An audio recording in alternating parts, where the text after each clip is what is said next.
effect, it causes eye strain, sleep disturbance and headache.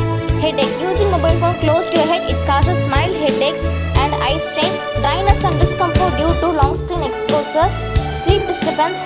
Blue light reduces melatonin. Melatonin is a type of hormone produced by your brain. It causes. Explain about bad effects of mobile usage while traveling. Distracted driving is one of the most dangerous, significantly increased risk of a crash.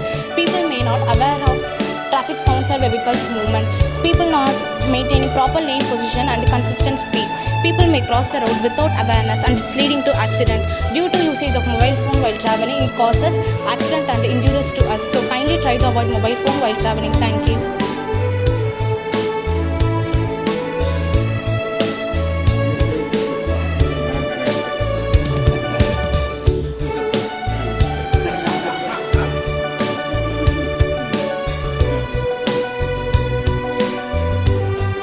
Good morning, sir. I am K. Devadashini of class 9. I am here to explain about mobile phone addiction treatment.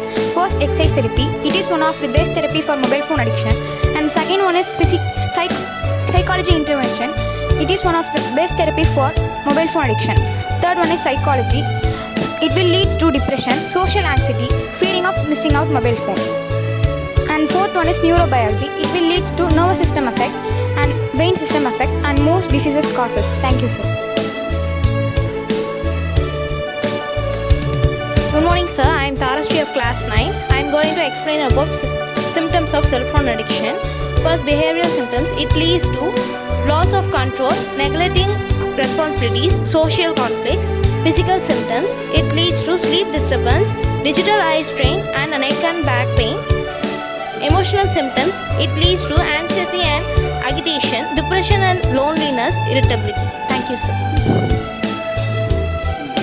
Good morning, sir. I am K. Ashika of class 11. I am going to explain about social media uses. These are the social media we are using in our day-to-day life and try to avoid these apps for our future. Thank you, sir.